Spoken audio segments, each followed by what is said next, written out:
A Quinta dos Montenegro erguia-se imponente numa vasta propriedade no coração do Alentejo, um monumento ao sucesso e à solidão. Os portões de ferro forjado, ornamentados com o brasão da família, abriam-se para uma longa alameda ladeada por sobreiros centenários, cujo caminho de gravilha estalava sob os pneus dos carros de luxo. A fachada da casa principal, revestida a mármore branco de Estremoz, resplandecia sob o sol inclemente da planície, um farol de poder e riqueza visível a quilómetros. Aquela propriedade era a materialização de um sonho para muitos, um reduto de luxo e tranquilidade campestre.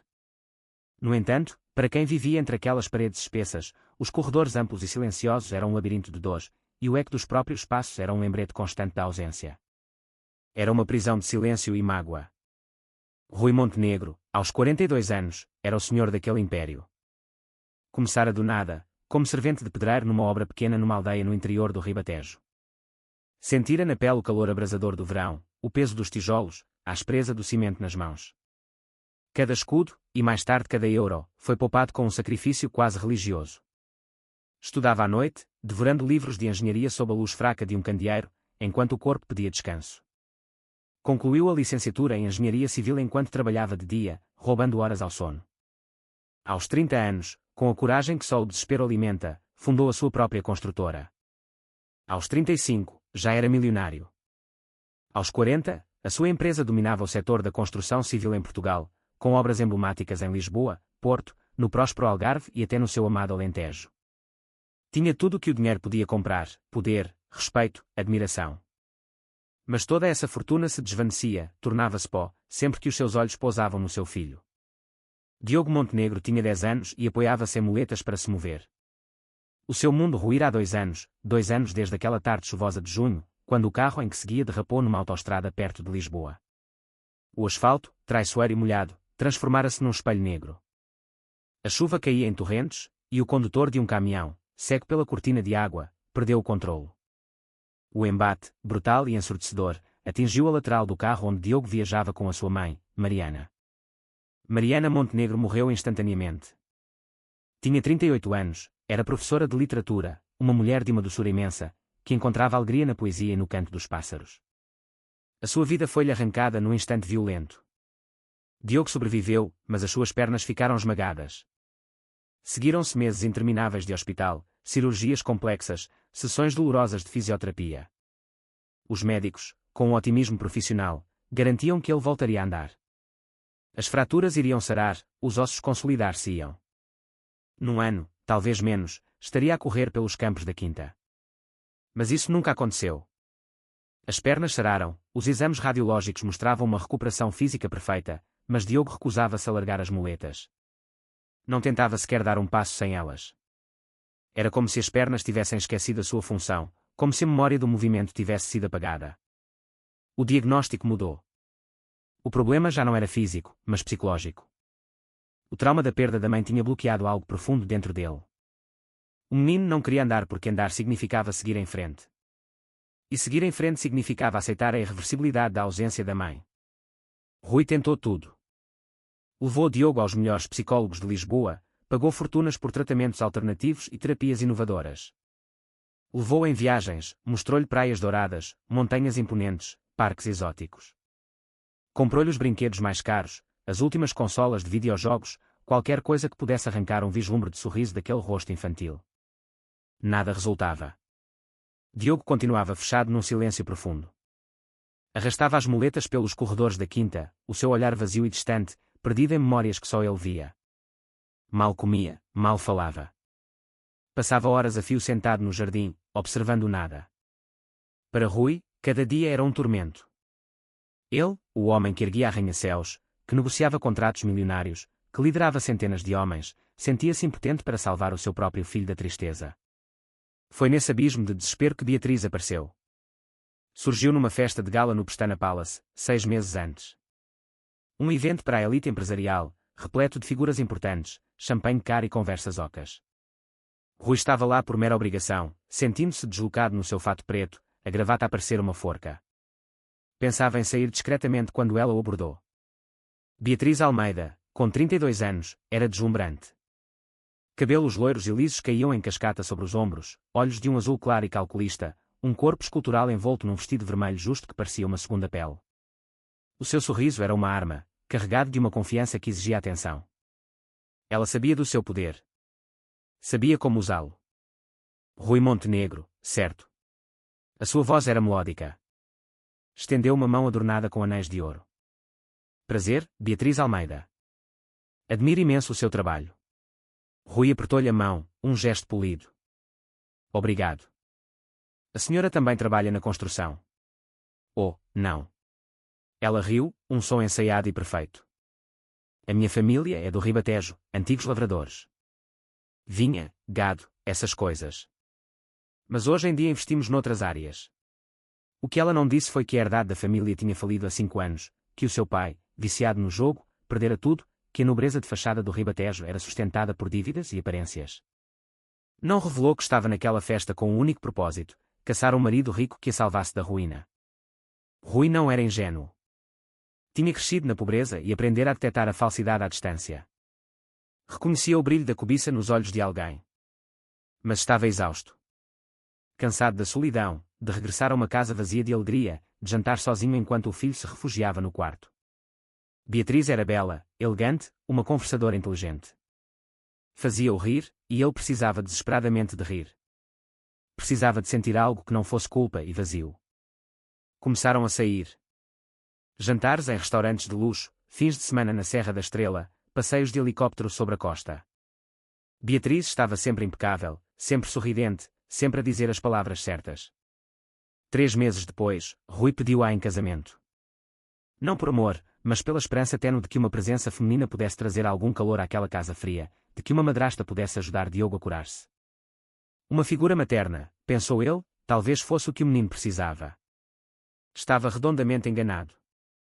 Beatriz aceitou com lágrimas nos olhos. Lágrimas de felicidade, disse ela. Na verdade, eram lágrimas de alívio. Tinha finalmente pescado o peixe graúdo. Estaria rica outra vez, casada com um dos homens mais poderosos de Portugal. Mudou-se para a quinta uma semana depois. Chegou com uma montanha de malas repletas de roupas, sapatos e carteiras de marca. Ocupou metade do closet, redecorou a sala de estar, trocou cortinados e quadros, e lentamente, começou a revelar a sua verdadeira natureza. No início, disfarçava com mestria. Na presença de Rui, sorria para Diogo, tocava-lhe no cabelo com uma delicadeza estudada.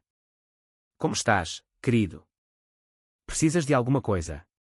Oferecia ajuda com uma voz doce. Anda, Diogo, vamos almoçar juntos. Que te parece? O menino olhava-a com uma desconfiança instintiva e abanava a cabeça negativamente. Oh, que pena! Beatriz mantinha o sorriso. Tudo bem. Quando quiseres, estou aqui. Rui observava estas cenas com o coração apertado, querendo acreditar. Ela está a tentar, pensava. Talvez haja esperança. Mas Diogo sabia a verdade. As crianças sabem sempre. Assim que Rui saía para o trabalho, a máscara de Beatriz caía. O sorriso desaparecia, o tom de voz tornava-se gélido, os olhos azuis transformavam-se em lascas de gelo. Tira essas muletas do caminho, miúdo. Vou tropeçar nisso. Diogo arrastava as muletas para um canto, intimidado. E para de me olhar com essa cara de coitado. Não sou a tua mãe e nunca serei. O menino baixava a cabeça e refugiava-se no quarto, onde chorava em silêncio, trancando a porta. Beatriz não se importava. Para ela, Diogo era um estorvo, um obstáculo no seu caminho para uma vida de luxo, o filho do seu marido rico que ela era forçada a tolerar. Rui sentia que algo estava errado. Diogo estava cada vez mais retraído, mais distante. Recuava instintivamente sempre que Beatriz se aproximava. Ele não gosta de mim, dizia Beatriz, com uma expressão de vítima. Eu tento, Rui, juro que tento, mas ele rejeita-me. Ainda está a sofrer pela mãe. É compreensível. Dá-lhe tempo, respondia Rui, afagando-lhe o ombro. Ele vai habituar-se. Mas, no fundo, a incerteza corroía-o. Foi então que Rui tomou uma decisão drástica, arriscada, que poderia mudar tudo. Tinha uma viagem de trabalho agendada para Lisboa, um concurso público de grande dimensão, um contrato com o governo português que valeria milhões. A reunião decisiva seria dali a 3 meses, e ele precisava de acompanhar todo o processo de perto. Antes de partir, porém, chamou o seu motorista de confiança para uma conversa séria. O seu Manuel tinha 60 anos, cabelos brancos e um rosto sulcado pelo tempo. Trabalhava para Rui há 20 anos. Era motorista, segurança, confidente. Mais do que um empregado, era um amigo, um dos poucos em quem Rui confiava cegamente. Manuel, preciso que se sente. Tenho de lhe contar uma coisa. O motorista tirou o boné e sentou-se na cadeira do escritório. Diga, doutor. Rui. Está tudo bem. Não sei. Rui suspirou profundamente. Ando desconfiado da Beatriz. Desconfiado como? Acho que ela não é quem diz ser. Acho que trata mal o meu filho quando eu não estou a ver. E preciso de ter a certeza. O seu Manuel franziu o sobrolho. O senhor quer que eu investigue? Quero mais do que isso. Rui inclinou-se para a frente. Quero que me ajude num plano. Um plano que pode parecer loucura. Pode falar. Vou fingir que viajei para Lisboa, mas vou ficar aqui, nos arredores, disfarçado. Quero aproximar-me da minha própria casa como um pedinte, um sem-abrigo. Vou pedir comida ao portão. Quero observar como a Beatriz reage, como trata as pessoas que considera inferiores. E, principalmente, como trata o Diogo quando pensa que ninguém está a ver. O seu Manuel arregalou os olhos. Doutor, isso é perigoso. E se o descobrirem? E se alguém o reconhecer? Ninguém vai reconhecer. Toda a gente quer ver o rico. Ninguém olha para o pobre. Eu serei invisível. Vou deixar a barba crescer, usar roupas velhas, sujar o rosto. Vou transformar-me em alguém em quem ninguém repara. O motorista abanou a cabeça, preocupado. Mas por que fazer isso? Porque não contrata um detetive privado. Porque um detetive traz-me fotografias, relatórios, palavras. Eu preciso de ver com os meus próprios olhos. Preciso de sentir na pele o que é ser tratado como lixo. Preciso de saber quem a Beatriz realmente é quando não há ninguém importante a olhar. O seu Manuel ficou em silêncio por um longo momento, depois assentiu lentamente. Está bem, eu ajudo. Mas com uma condição. Qual? Eu fico a vigiar à distância. Se acontecer alguma coisa, qualquer perigo, eu tiro-o de lá imediatamente. Rui sorriu, grato. Combinado. E assim, o plano começou a ser delineado. Nos dias seguintes, Rui organizou tudo. Anunciou a Beatriz e aos empregados da quinta que viajaria para Lisboa por 3 meses. Disse que era uma obra de extrema importância que exigia a sua presença constante. Beatriz fez uma cara de tristeza e abraçou-o com força. Vou ter tantas saudades, meu amor. 3 meses é uma eternidade. Mas nos seus olhos brilhava o alívio, a liberdade. Finalmente, estaria sozinha, a senhora da quinta, sem vigilância. Diogo não disse nada. Apenas olhou para o pai com aqueles olhos fundos e tristes. Vais ficar bem, filho. Rui ajoelhou-se à sua frente. Eu volto depressa.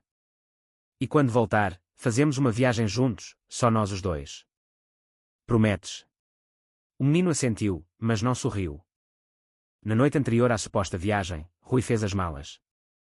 O seu Manuel já tinha alugado um pequeno apartamento em Lisboa, num prédio antigo e discreto, onde ninguém faria perguntas. Seria o seu esconderijo. De manhã cedo, Rui entrou no carro com as malas.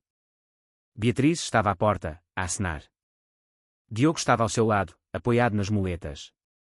O carro saiu pelo portão e seguiu pela estrada, mas não em direção à autoestrada para a capital. Foi direto para o apartamento em Lisboa. Quando chegaram, o seu Manuel trancou a porta e olhou para Rui. Última oportunidade para desistir, doutor. Rui despiu o casaco do fato. Não vou desistir. Ajude-me aqui. Foram para a casa de banho. Rui deixou de fazer a barba.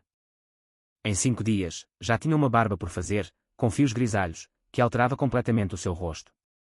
O seu Manuel trouxe roupas de uma loja de segunda mão, calças de ganga velhas e rasgadas, uma camisa gasta com manchas, um casaco de moletom desbotado e com um buraco no cotovelo, sapatilhas velhas com a sola a descolar. Rui vestiu tudo e olhou-se ao espelho. Parecia um estranho. Falta a sujidade, disse o seu Manuel. Pegaram em terra de um vaso e esfregaram-na no rosto, nas mãos e nas unhas de Rui. Despentearam-lhe o cabelo, amarrotaram ainda mais a roupa. Quando terminaram, Rui ficou parado em frente ao espelho, incrédulo. Não se reconheceu.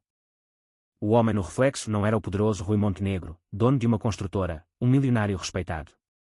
Era um homem acabado, um sem-abrigo, um invisível. Perfeito, murmurou o seu Manuel, suspirando. Que Deus o proteja.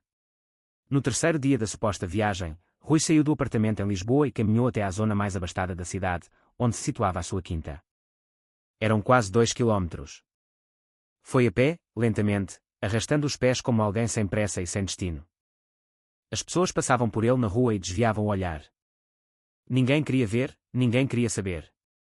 Era apenas mais um pedinte na cidade grande. Rui sentiu pela primeira vez o que era ser invisível. Quando chegou à rua da sua quinta, o coração disparou. Ali estava o portão de ferro, a fachada imponente, o jardim impecável. A sua casa. Mas agora, ele estava do lado de fora, como um estranho, como alguém que não pertencia àquele mundo. Rui respirou fundo e aproximou-se. Tocou à campainha e esperou. A voz de Ana soou pelo intercomunicador. Era a empregada doméstica da casa, uma mulher que Rui mal conhecia. Sempre silenciosa, sempre a trabalhar, quase tão invisível como ele agora. Sim. A sua voz era suave. Rui forçou uma voz rouca e cansada. Minha senhora, por favor, tem um prato de comida. Estou há 2 dias sem comer. Silêncio do outro lado. Espera um momento, disse Ana. Rui ouviu os seus passos a afastarem-se. Depois, vozes abafadas lá dentro. Não conseguia perceber as palavras, mas o tom era claro. Alguém estava irritado. Os passos voltaram. A imagem de Ana apareceu na câmara novamente. O seu rosto estava constrangido, triste. Peço desculpa, disse ela, em voz baixa. A patroa não quer. Mandou-me pedir para o senhor se ir embora. Rui sentiu uma pontada no peito, não de surpresa, mas de confirmação. Tudo bem, minha senhora, respondeu ele. Desculpe o incômodo. Não, não é incômodo. É que... eu não posso.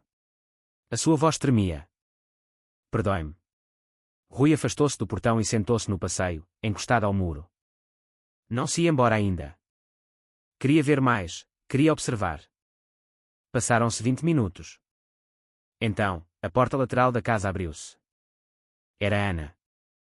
Ela olhou em redor, nervosa, certificando-se de que ninguém havia. Depois, caminhou rapidamente até ao portão e abriu-o.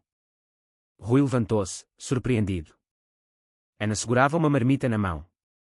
Era a sua, o almoço que trouxera de casa. Tome. Entregou-lhe. É arroz, feijão e um ovo estrelado. Não é muito, mas mata a fome. Rui olhou para a marmita, depois para ela. Minha senhora, mas este é o seu almoço. Não faz mal. Eu como outra coisa depois. Há sempre alguma sobra lá dentro. Mas porquê? Por que está a fazer isto? A sua patroa não vai gostar. Ana deu um sorriso cansado. Porque eu sei o que é ter fome. Porque sei o que é precisar de ajuda e não ter ninguém. Se eu posso ajudar, eu ajudo. O resto logo se vê. Ela colocou a marmita nas mãos dele, apertou-as levemente e voltou a entrar pelo portão. Rui ficou ali, parado, a segurar aquele recipiente de plástico morno. Não era pela comida. Era pelo gesto, pela humanidade, pela bondade pura que nunca esperara encontrar ali. Aquela mulher acabara de partilhar o seu próprio almoço com um estranho sujo na rua, arriscando o seu emprego sem pedir nada em troca. Abriu a marmita com as mãos trêmulas e comeu devagar, sentado no passeio. Cada garfada tinha o sabor da compaixão. E foi ali, naquele momento, que Rui compreendeu algo profundo. O valor de uma pessoa não estava na roupa que vestia, no carro que conduzia ou na sua conta bancária. Estava no coração, nos gestos, nas escolhas que fazia quando ninguém estava a ver. Terminou de comer, fechou a marmita e levantou-se. Antes de se ir embora, olhou para a câmara do portão e murmurou, em voz baixa, obrigado. Que Deus a abençoe. Dentro da casa, Ana observava-o da janela da cozinha. Não ouviu as suas palavras, mas viu o gesto de gratidão e sorriu com os olhos marejados de lágrimas. Rui voltou para o apartamento em Lisboa com o coração apertado. O seu Manuel esperava-o com café quente e pão na mesa. Então, doutor. Como foi? Rui sentou-se pesadamente na cadeira. A Beatriz expulsou-me do portão. Nem quis ouvir. Mandou a empregada enxotar-me. E a empregada?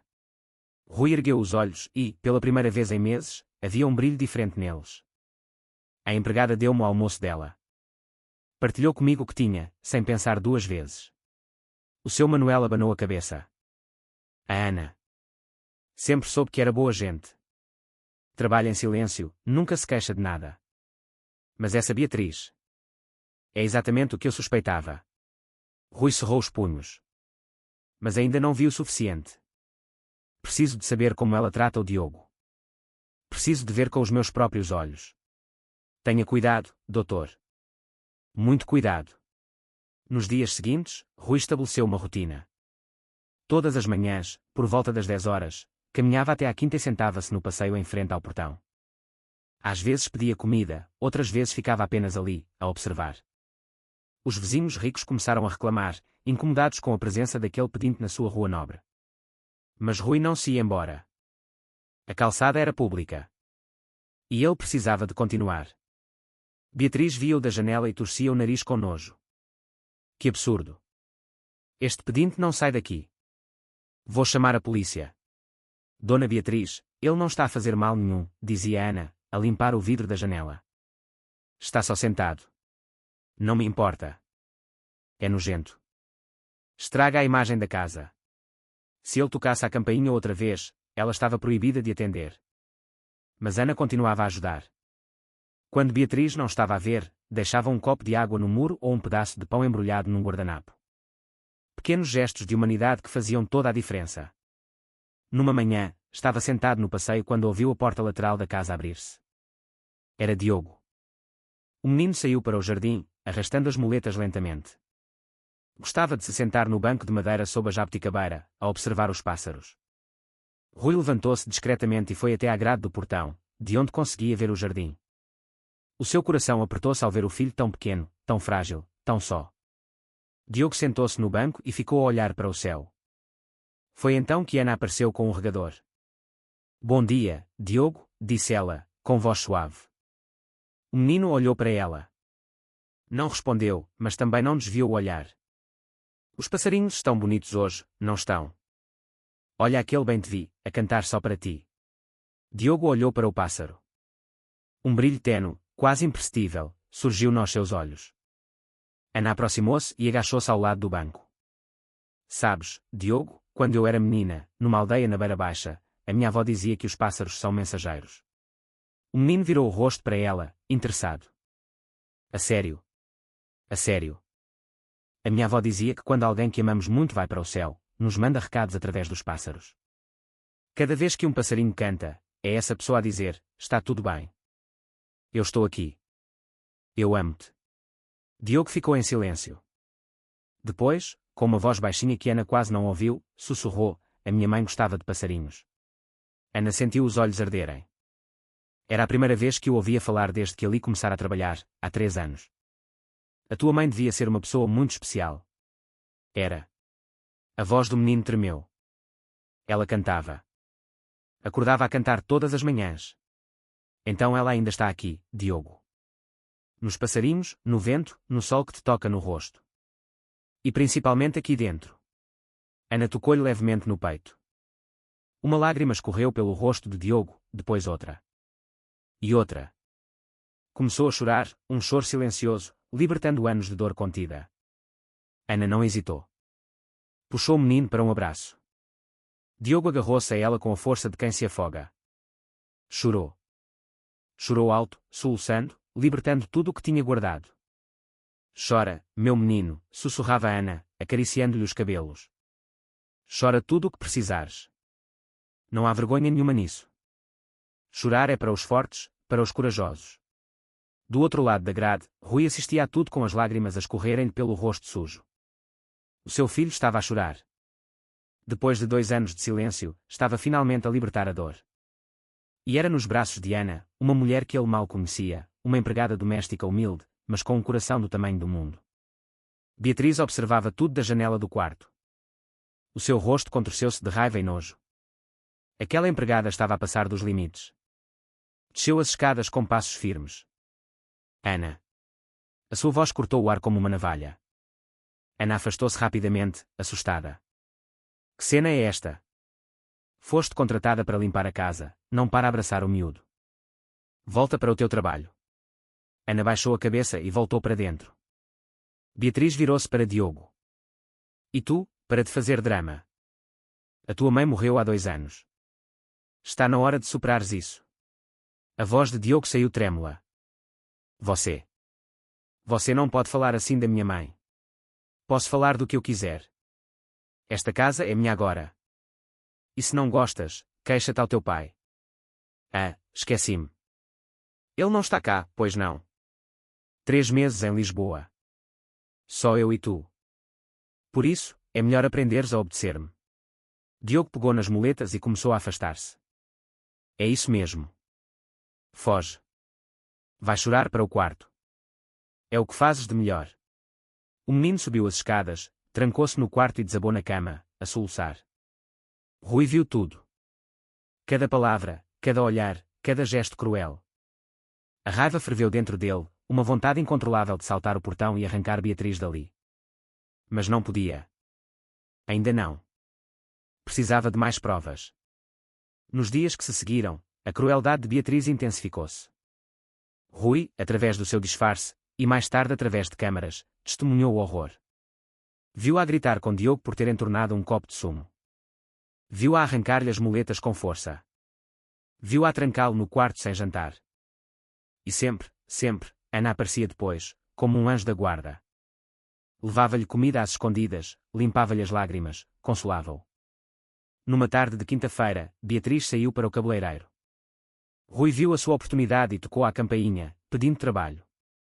Ana, hesitante, deixou entrar para mover umas caixas pesadas na garagem. Foi então que Diogo desceu as escadas.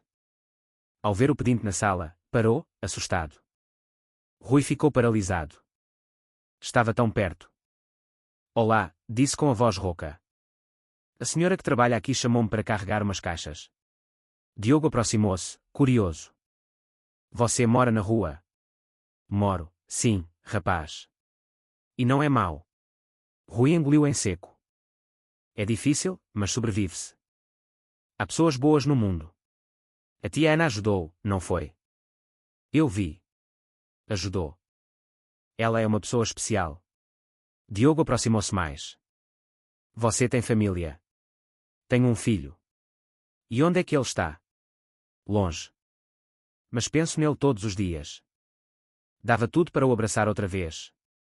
Diogo estendeu a sua mão pequena e tocou na mão suja de Rui. Espero que o encontre. Rui apertou-lhe a mão, segurando as lágrimas. Naquele momento, Ana voltou com um copo de água e sorriu ao vê-lo juntos. Diogo sorriu também, um sorriso pequeno, frágil, o primeiro em muito tempo. Quando Rui terminou, Ana deu-lhe comida e 20 euros. Deus a abençoe, disse ele. E cuide bem desse menino. Eu cuido. Pode deixar. No entanto, quando Beatriz regressou e soube que um pedinte tinha entrado em casa, a sua fúria explodiu. Estás despedida, gritou a Ana. Não. A voz de Diogo veio do topo da escada. Ele desceu, desajeitado. Não pode mandar a tia Ana embora. Posso e vou. Vou contar tudo ao pai quando ele voltar. Vou contar como você me trata. A mão de Beatriz subiu e desceu, estalando no rosto de Diogo. O menino caiu, as muletas a voarem para longe. Ana gritou e correu para o proteger. Não lhe toque. Sai da frente, Helena. Não. Pode despedir-me, mas não vou deixar que lhe faça mal. Beatriz recuou, um sorriso cruel nos lábios. Sabes que mais? Já não estás despedida. Vais ficar, para eu te poder vigiar e destruir ao mais pequeno erro. Escondido na rua, Rui tinha visto tudo pela janela. O tapa. A queda. A dor. Algo dentro dele quebrou-se. Voltou para o apartamento com uma fúria cega. Ela bateu-lhe, disse a seu Manuel, a voz quebrada. Aquela desgraçada bateu no meu filho. Vamos acabar com isto agora, exclamou Manuel. Não, disse Rui, a mente a trabalhar febrilmente. Se eu aparecer agora, ela nega tudo. Vai fazer-se de vítima. Preciso de provas irrefutáveis. Vamos instalar câmaras. No dia seguinte, Rui comprou 4 microcâmaras. Seu Manuel, com a desculpa de ir buscar documentos, entrou na quinta e instalou-as discretamente. A partir desse momento, Rui observou a sua casa no ecrã de telemóvel. Viu Beatriz a humilhar Ana, a forçá-la a cozinhar pratos elaborados enquanto se queixava da comida de pobre. Viu-a ameaçar Diogo, dizendo-lhe que o pai nunca acreditaria nele. E gravou tudo. Com as provas em mãos, contactou Carla, uma famosa jornalista de investigação. Contou-lhe o plano. Quero desmascará-la publicamente. Isso é arriscado, Rui. É necessário. Quero que o mundo inteiro saiba quem ela é. Uma semana depois, Rui regressou. Fez a barba, cortou o cabelo, vestiu o seu melhor fato. Ligou a Beatriz, fingindo estar de volta de Lisboa, e anunciou uma festa de boas-vindas na quinta. No sábado à noite, a propriedade brilhava. Convidados da alta sociedade, champanhe, música clássica. Beatriz era a anfitriã perfeita num vestido vermelho deslumbrante. Rui chegou, imponente. Abraçou-a friamente. No auge da festa, subiu a um pequeno palco. Amigos, começou ele, passei as últimas semanas não em Lisboa, mas aqui, a observar. E descobri quem são as pessoas que realmente importam. E as que só querem o meu dinheiro. A equipa de filmagem de Carla entrou. Rui ligou o telemóvel a um ecrã gigante. As imagens começaram a passar. Os gritos. As ameaças. O tapa. Houve-se um suspiro de choque coletivo. Isto é montagem, gaguejou Beatriz. É real, disse Rui, a voz gélida. Instalei câmaras porque sabia que eras uma fraude. Tu agrediste o meu filho. Entregou-lhe um envelope. O noivado está cancelado. E a polícia está a caminho. Vais responder por agressão infantil. Beatriz caiu de joelhos, a chorar, a implorar. Mas era tarde demais. Os seguranças levaram-na para fora, enquanto ela gritava ameaças. O silêncio caiu sobre a festa. Rui caminhou até Ana, que assistira a tudo da cozinha, em lágrimas. Você salvou meu filho, disse ele. Mas há algo que não sabe. Eu era o pedinte. Os olhos de Ana arregalaram-se. Era eu, a testar as pessoas. E você é a pessoa mais bondosa que já conheci. A partir de hoje, não é mais empregada. É a gerente desta casa, com um salário 5 vezes maior. Pai. Diogo estava no topo da escada. A Beatriz. Foi-se embora. Foi, para sempre. E o pedinte? Era eu. Diogo começou a rir, um som cristalino e libertador. Largou as muletas. Deu um passo, depois outro, e correu para os braços do pai. Pai e filho abraçaram-se, a chorar, a corar. Os convidados aplaudiram. A história tornou-se notícia nacional. Beatriz foi condenada a 2 anos de prisão. Ana floresceu como gerente da quinta, que se tornou um verdadeiro lar. Diogo voltou a andar, a sorrir, a ser criança. Numa manhã, Rui perguntou a Ana por que o tinha ajudado. Porque já passei fome, respondeu ela. E aprendi que temos de ser a mudança que queremos ver no mundo. Se quer bondade, tem de ser bondade. 2 anos depois, o jardim da quinta estava novamente em festa. Um casamento. Rui e Ana, em frente ao altar. Diogo, o menino de alianças, caminhava firme, sem muletas, orgulhoso. Eles trocaram votos e beijaram-se sob aplausos. Diogo abraçou-os. Tinha uma família de novo. Rui descobrira que a verdadeira riqueza não se mede em dinheiro, mas em amor, bondade e caráter. E ele, finalmente, tinha tudo. A mulher mais valiosa não usava vestidos de marca, mas um avental. E a dignidade valia mais do que qualquer fortuna.